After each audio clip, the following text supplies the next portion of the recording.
breaking down Lubbock High sports. This is the Westerner Fan Zone podcast from 100.7 The Score. We are back on the High School Fan Zone on 100.7 FM. I'm Randy Rosetta.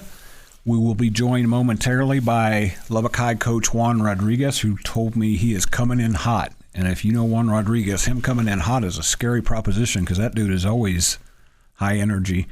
The Westerners lost their opener 49-28 at Hereford last week. A lot of offense.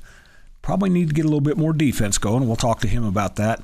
They are at home Thursday against Big Spring, which lost at El Paso Parkland, I believe it was. Parkland or Riverside, one of the two, 47-20. So this sets up, seems like a winnable game for Lubbock High. Of course, they're all winnable. They're all losable at the high school level. But this is a game where Lubbock High seems like they've got a chance to match up a little bit. And I'm curious to get Juan Rod's thoughts on that. Lubbock High needs last year, I believe, in district. The season preview I wrote for the Sports Hub magazine, I believe, if I remember correctly, didn't score more than a touchdown in their last 5 or 6 games. So seeing that offense the other night has to be a welcome sight for the Westerners and their fans. That game Thursday night is at Lowry Field against Big Spring. These teams have played the last several years, and Lubbock High, I believe, is still looking to break through and get a win in that one.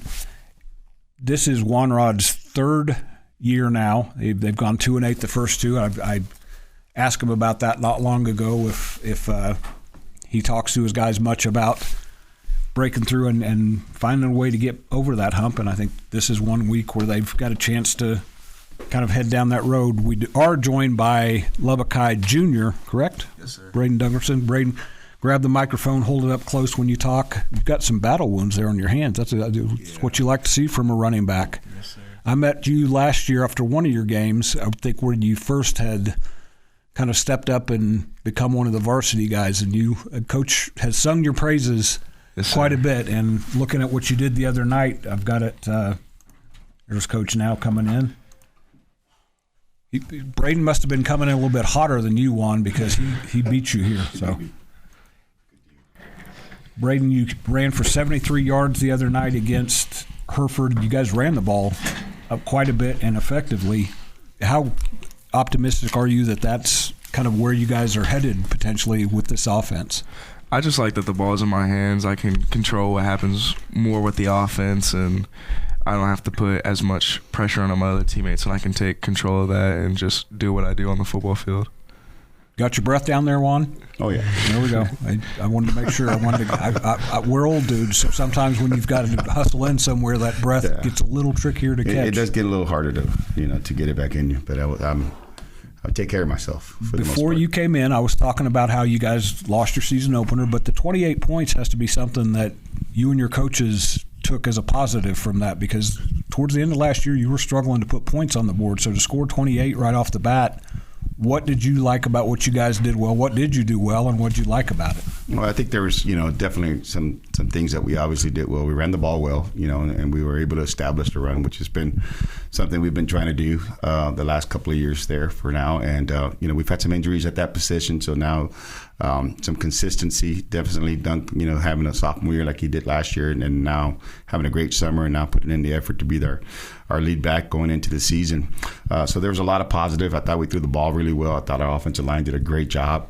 Moving, giving us that opportunity to move the ball. We ran some of our best plays consistently over and over throughout the night. So we didn't have to have a massive game plan when the plays that that you work on day in and day out are working for you. So definitely props to our O-line coach and our offensive guys for doing a great job putting up the scheme. And I think from the worst part about it is I think we got to eliminate the penalties and put ourselves in better situations, and don't give a great team like that second opportunities. And we did that, and so we fumbled there, that turned into a touchdown to kind of change momentum a little bit. But really proud of our guys and the fight that they had throughout the entire night, and it was consistent. It wasn't, we would get down and they would come right back, and and they would put points on the board. So that's definitely encouraging for us and going into our next game against Big Spring. Well, I know one of the new Rough Riders was excited because she got to ring the bell a lot the other night. That child that lives under my roof. So she was excited. She gave you rave reviews. She liked what she saw about her Westerners. So awesome. There you go. You passed a pretty important test. That's a big test for me. You guys you had a big play early against Hereford. Got that offense, kind of popped the cork on it right away, which again, that's not always been there the last couple of years. Where does I ask about your confidence in the offense in general, but seeing Zach get loose the other night for that touchdown early, what did that do to kind of encourage you to get your confidence going? I honestly didn't expect it because he was really close to getting sacked, and he broke the sack, and I saw him roll out, and I thought he was going to throw it, and then I went up and tried to block for him, and he started taking off, and I saw him get past the guy that I was trying to block, and then there was no one in front of him, so he just kept running. He got in and started off the night really good. I want to guess your coach to your left there is going to be excited that a quarterback made a play when there might not have been a play there. And that's the thing where Zach's definitely improved throughout the summer and from coming in from last year, that he's able to make some of those plays, and unexpectedly too. We see him as a stay in the pocket guy, but he obviously has shown that he can run, and that's definitely encouraged because we can always move the offense in a different direction, when that happens. So just really, really positive out of the whole situation that we got out of there, and put up points at the beginning, and that was really encouraging for us because like you say, it's been a while since we've been able to do that on an opening drive. We'll come back and talk more about the Westerners on the Westerner Fan Zone. Reminder, Friday nights, 10 to 12 on Double T 97.3 FM, the high school Friday night live scoreboard show. This is Randy Rosetta, 100.7 The Score. Breaking down Lubbock High sports. This is the Westerner Fan Zone podcast from 100.7 The Score. We are back on the Westerner Fan Zone on 100.7 The Score. I'm Randy Rosetta. To my far left is Juan Rodriguez, third-year Lubbock High coach.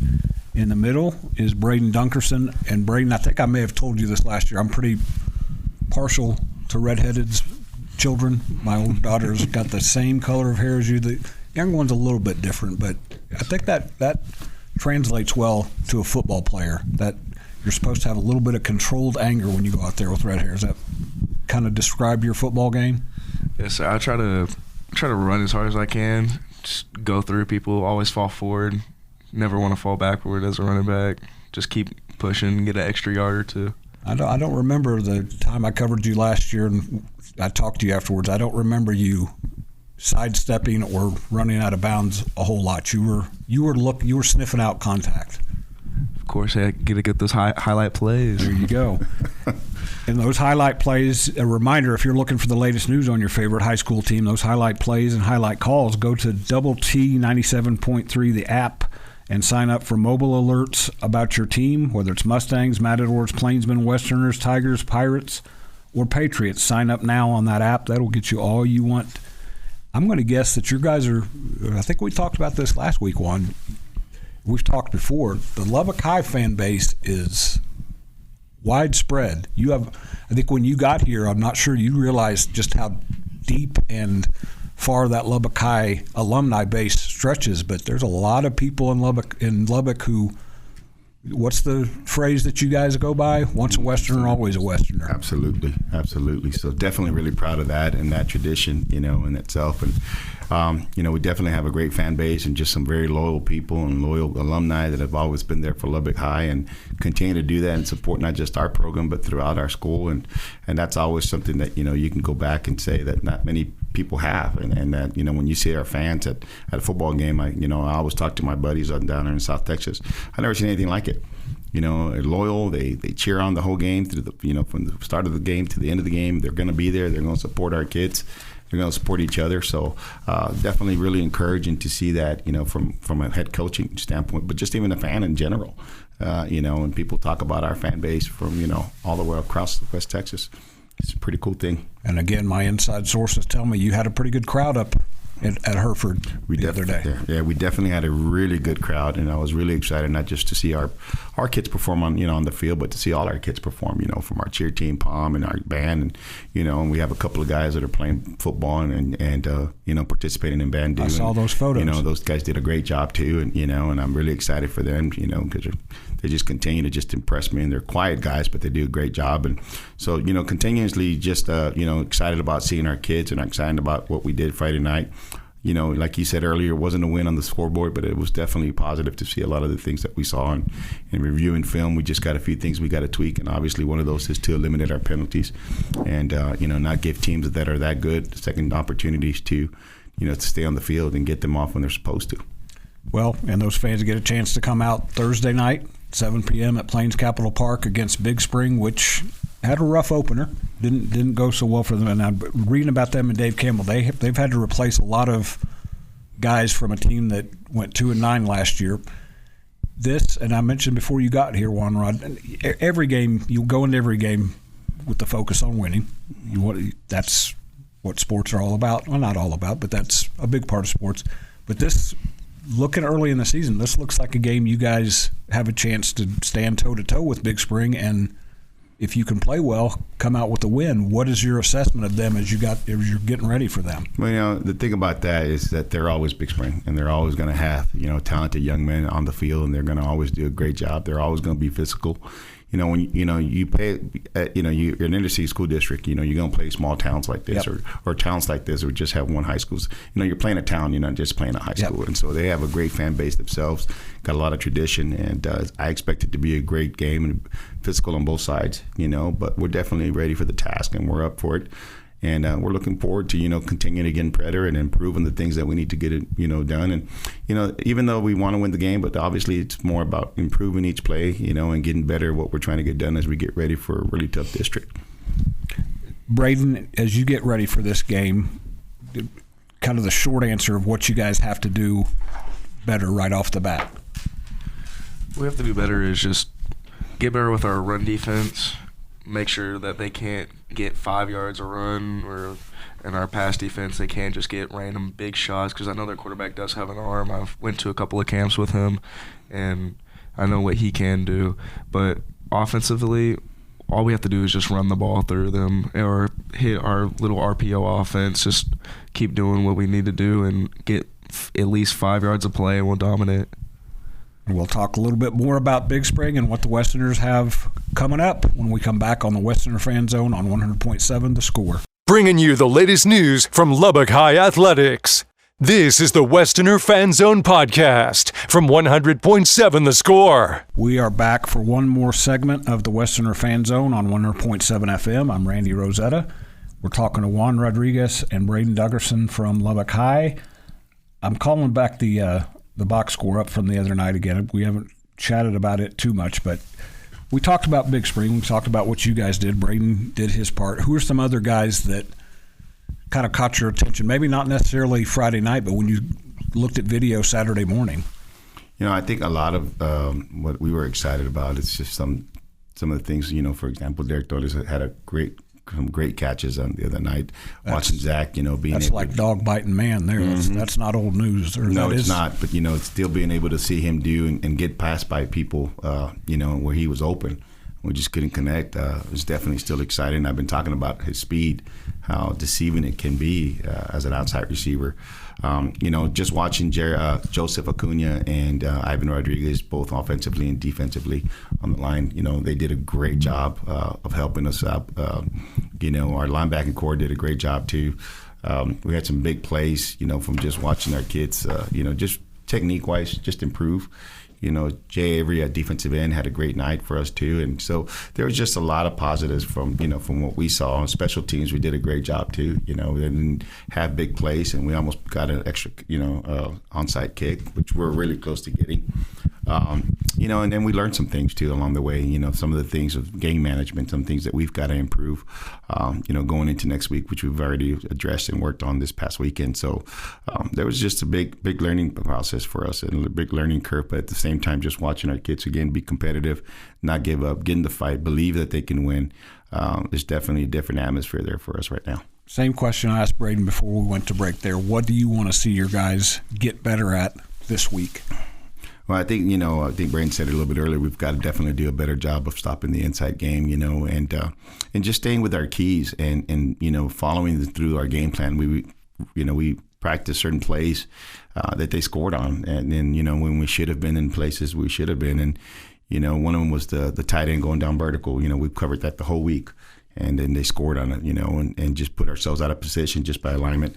And then, their jet sweep, with the dart underneath is, run play. We practiced the whole week too. And, our eyes just deceived us, and again, I've always said that, the clowns take you out of the circus, but the elephants take you to the whole thing, so we got to stay on task with our reads, with our, linebackers reading their own line, and just believing in the game plan, which they've done a great job of executing it, but just staying focused and and just keep doing their job and do their job well. I think we're going to be okay come Thursday night. You got me excited when you talked about the tight end fly. I was a tight end when I played. If they ever called that, I had to make sure my eyes didn't get real big. Well, you're not the only one. So was I. I was a tight end too. Excited when that happened.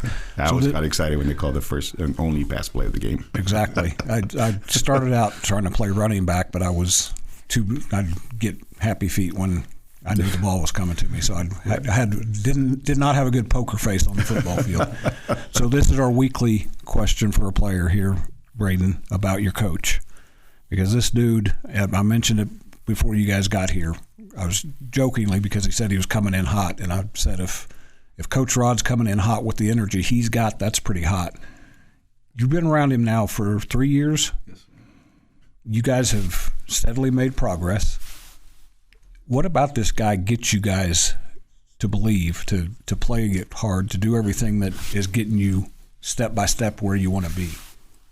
He cares a lot about the program and not just as players, but as people in general, and wants us to do something more in life, and makes us pay attention to our grades, make us have jobs over the summer like we did with the tire place and everything. It makes us into young men, not just football players. And I'm going to turn the tables on Braiden here. I don't think I did this with Joe last year. He's been a kid that has been around, and you've mentioned how he's paid his dues and kind of worked his way up the depth chart. Did you play some varsity as a freshman even? I did not. Okay. Quick synopsis. What does this kid bring to the table for you guys? He brings a lot to the table. One of the things is the way he runs the football, but more importantly, the energy on the field, and he's a coach on the field, and he understands the game, he understands scheme. There's probably a few plays on Friday night that he probably had some, input in what we were going to run, because he's able to see and understand what we're being successful with. So, and it's encouraging. It's been a while since I've seen a young man say, just give me the ball, I'll take care of it. And that's what you want to see out of a player like him. And, that's always positive to see that, he wants to have that pressure on him and to do what's right for the team and to do what's best for us. And he's always been a team player and continues to do so. But great improvement overall. That's a good skill to have as a football player. This is Randy Rosetta with 100.7 The Score. That's been the Westerner Fan Zone.